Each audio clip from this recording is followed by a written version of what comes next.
Assalamualaikum warahmatullahi wabarakatuh. Apa kabar untuk seluruh pemirsa video saya dari Sabang sampai Merauke? Semoga selalu diberi keberkahan, rahmat, dimudahkan segala urusannya, dimudahkan rizkinya, diberi kesehatan, serta diberi hidayah oleh Allah Subhanahu wa Ta'ala untuk orang-orang yang belum mendapatkannya.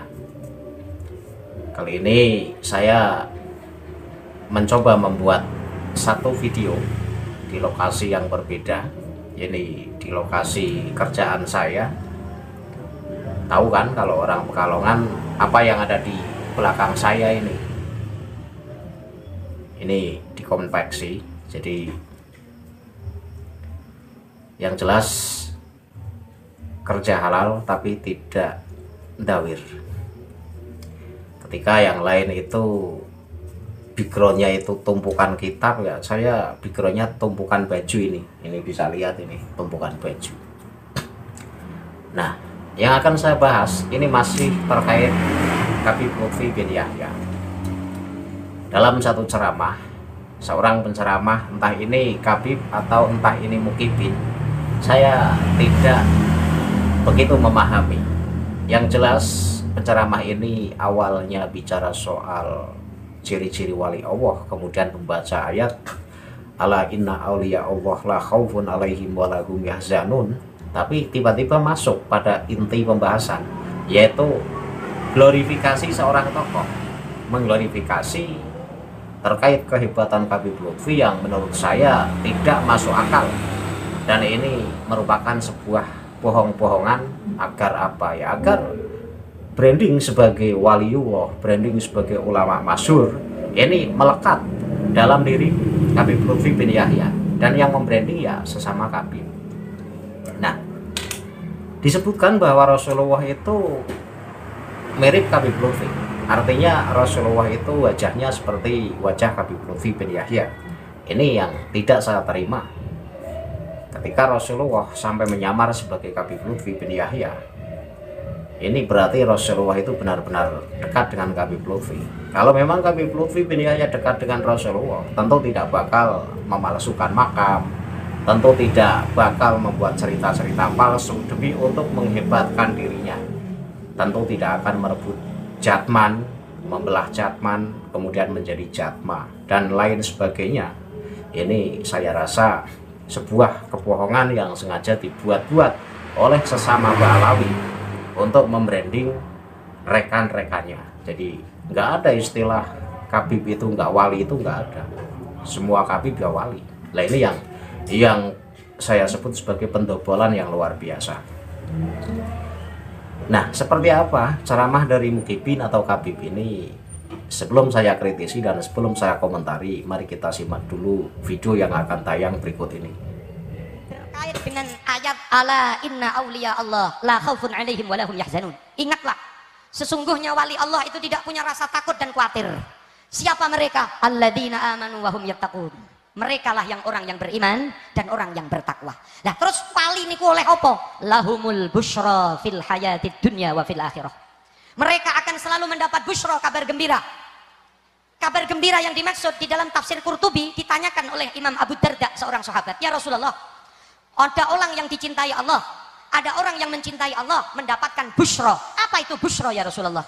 Jawab Rasulullah, ar-ru'yatus salihah, mimpi yang baik, yang mana tarahas salih au turalahu. Mimpi sing apik sing diimpekno karo wong soleh, utawa ana wong soleh sing diimpekno apik karo wong liya. Habib Umar Mutahhar lalu mengatakan, aku kok umpama cerita mimpiku tentang Habib Lutfi, sampeyan iki engko sirahe do mumet kabeh. Subhanallah, sholli ala Muhammad. Lalu kepalanya beliau dibuka seperti niki, sayang niki mboten dilebokno no azahir, makanya tak protes wingi. Pengajiannya Habib Umar malah mboten disolting. Aku lagi ngoten. Kepala beliau dinaikkan seperti niki, lalu beliau mengatakan, aku kok umpama cerita mimpiku tentang Habib Lutfi, yo sirahmu do ngeluh, lalu dibuka kan tadi. Akhirnya tidak diceritakan karena khawatir do ngeluh. Sampai kamar kula tanglet, Bib, tolong Bib dijawab, Bib. Mimpi nopo tentang Habib Lutfi sing jenengan nganti ngeluh ngendikane nek arep disampaikan ring wong. Saya minta izin untuk saya sampaikan karena wis zamane ngeten iki kudu ngerti. Ndoro Habib Umar Mutahar mengatakan, jane ora pas nek tak critakno, tapi yo penting kudu diceritakno. Nggih, Bib, napa merintine? Habib Umar Mutahar merasa sumber daripada futuh yang beliau terima itu dari Habib Lutfi. Loh kok sakit ngoten, Bib? Aku pernah oleh isyarah siji tempo aku mimpi bertemu kepada Rasulullah Shallallahu Alaihi Wasallam. Dan di dalam mimpi itu aku didulang sama air ludahnya Rasulullah dan dipraktekkan carane. Seperti itu, lalu mulut beliau langsung menerima ludah tersebut, lalu diminum beliau sampai perutnya kebak. Dan di akhir cerita itu Habib Umar mengatakan, dan ketahuilah engkau, wajahnya Rasulullah di waktu itu menggunakan wajahnya Habib Muhammad Lutfi bin Ali bin Yahya. Jadi kulo, kata Habib Umar Mutahar, nek ono tiyang sing gruneki Maulana Habib Lutfi macam-macam, saya siap natai, sebab saya ditunjukkan secara hakikat betapa dekatnya Habib Lutfi dengan Rasulullah Shallallahu Alaihi Wasallam. Tidak ada wajah orang hidup ini yang ketika hidupnya digunakan untuk wajah Rasulullah dalam rangka menemukan atau menemui umatnya, terkecuali wajah itu adalah wajah yang betapa mutajassid, betapa manunggal ing dalam rasa visi misinya kepada Rasulullah Shallallahu Alaihi Wasallam. Beruntunglah kita, saya cerita seperti ini, autura lahu, ini mimpinya orang soleh tentang orang soleh. Dulu Syekh Rajab Dib dari Syria datang ke Indonesia, masuk ke YouTube, beliau sampaikan di tempat umum, saya berkali-kali bertemu Rasulullah dan Rasulullah memesankan bahwa Maulana Habib Lutfi telah mendapatkan ijazatul ammah lid'awatil ammah wal khassah langsung dari Rasulullah Sallallahu Alaihi Wasallam. Kalau Syekh Rajab Dib berani untuk mengatakan seperti itu, agar supaya kita yang hidup di zaman ini, yang ada di dalam himayahnya, dakwahnya Habib Lutfi harus benar-benar semakin kuat dalam berpegang kepada beliau. Kalau saat ini atau besok-besok ini akan ada benturan-benturan tentang politik dan pilihan macam-macam, saya mohon husnudzonlah yang kuat kepada guru kita. Insya Allah beliau akan mengarahkan kita sebagai safinatun Nuh, sebagai perahunya Nabi Nuh menuju kepada kenyamanan, keamanan dan kesejahteraan bagi kita sekalian umat Muhammad Sallallahu Alaihi Wasallam.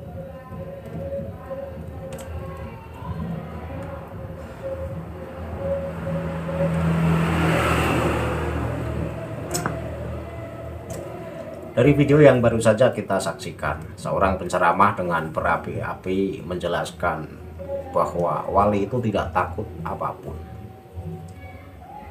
Setelah menjelaskan wali tidak takut apapun dan mengutip satu ayat, ala inna auliya Allah la khaufun alaihim walahum yahzanun, kemudian masuk bahwa Habib Umar Mutahar itu pernah mimpi, katanya mimpi bertemu Rasulullah. Kemudian Habib Umar Mutahar diludahi Rasulullah, mulutnya diludahi Rasulullah hingga perutnya penuh dengan ludah Rasulullah. Nah ini kan sebuah cerita yang dibuat-buat. Masa Rasulullah meludahi mulut Habib Umar Mutahar sampai kemudian ludah itu memenuhi perutnya, berarti kan ludahnya berkali-kali itu. Nah, ini untuk penonton ini pasti akan menertawakan cerita ini. Itu adalah cara Habib Umar Mutahar membranding dirinya agar disebut sebagai wali, agar disebut sebagai orang yang luar biasa karena sudah bertemu dengan Rasulullah walau dalam mimpi, bahkan sampai diludahi Rasulullah hingga perutnya penuh ludah Rasulullah. Nah, setelah Habib Umar Mutahar membranding dirinya sendiri, kemudian membranding sesama Ba'alawi, yaitu membranding Habib Lutfi bin Yahya.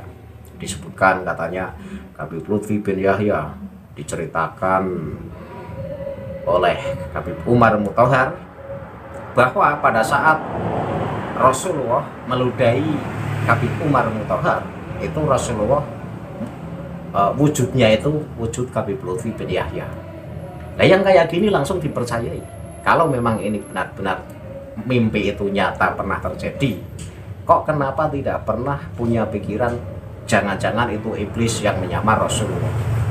Memang iblis itu tidak bisa menyamar Rasulullah, tetapi iblis bisa ngaku-ngaku sebagai Rasulullah. Nah dalam mimpi yang diceritakan Habib Umar Mutahar itu kan katanya Rasulullah itu berwujud Habib Lutfi bin Yahya. Pada saat Rasulullah meludahi mulut Habib Umar Mutahar, itu Rasulullah seperti Habib Lutfi bin Yahya. Ini kan mengada-ada. Dan inilah cara orang-orang Ba'alawi membranding sesama. Yang pertama, Habib Umar membranding dirinya akan disebut sebagai orang yang luar biasa. Kemudian setelah selesai membranding dirinya juga membranding Habib Lutfi bin Yahya. Dulu mungkin banyak yang percaya cerita-cerita semacam itu, sehingga banyak orang-orang NU yang ketipu dengan cerita-cerita dobol Balawi. Tapi sekarang justru cerita-cerita semacam itu ditertawakan publik. Kenapa? Kalau memang Habib Lutfi dikatakan tadi sebagai orang yang begitu dekat dengan Rasulullah, bahkan Rasulullah itu sudah menjasad pada Habib Lutfi. Artinya ya perilaku-perilaku Habib Lutfi itu ya perilakunya Rasulullah. Sementara masa iya Rasulullah sudah menjasad dalam diri Habib Lutfi, tetapi Habib Lutfi suka memalsu makam, suka menipu, bahkan yang paling tidak bisa kita lupakan itu memalsukan makam KRT Sumerdiningrat. Ketika dimintai pertanggungjawaban, ya tidak hadir, dan banyak lagi kebobrokan Habib Lutfi bin Yahya yang tidak saya sebutkan. Ini justru mencederai Rasulullah. Kenapa? Tadi dikatakan kan oleh penceramah tadi bahwa Syekh Rojab ini sudah pernah mengatakan bahwa Habib Lutfi itu sudah mendapat ijazah dari Rasulullah, baik ijazah am ataupun ijazah khusus. Kalau Habib Lutfi sudah mendapat ijazah dari Rasulullah, baik ijazah am atau khusus, berarti segala kerak-kerik Habib Lutfi bin Yahya yaitu adalah merupakan sesuatu yang diridhoi Rasulullah, termasuk memalsukan makam, termasuk membodohi umat, termasuk memalsukan makam KRT Sumerdiningrat, termasuk Habib Lutfi bin Yahya ini tidak sholat Jumat. Ini berarti diridhoi Rasulullah, dan masih banyak lagi. Nah ini kan justru mencederai Rasulullah itu sendiri. Nggak ada ya cerita-cerita Rasulullah kemudian menyamar sebagai Habib Lutfi atau menyamar sebagai Habib yang lain. Itu kan cerita akal-akalan orang-orang Balawi, dan ini banyak ya termaktub dalam kitab-kitab manaqib Balawi. Jadi orang-orang Balawi ini ya, Habib A katanya wajahnya mirip Rasulullah, nanti Habib B lagi wajahnya mirip Rasulullah, Habib C wajahnya mirip Rasulullah. Dan yang tak habis pikir, Habib Lutfi ini justru wajahnya lah yang dipinjam Rasulullah, sehingga Rasulullah itu mewujudkan dirinya dengan wujud Habib Lutfi bin Yahya. Ini kan cerita yang mengada-ada. Ya mukibin yang nggak yakin ya percaya. Kalau untuk saya ya maaf saja, saya tidak mempercayai dongeng-dongeng dobol semacam ini. Jadi itu saja yang bisa saya sampaikan. Saya tutup kajian ini. Akhirul kalam billahi taufiq wal hidayah. Wassalamualaikum warahmatullahi wabarakatuh. Salam waras untuk seluruh muslim di Indonesia. Waalaikumsalam warahmatullahi wabarakatuh.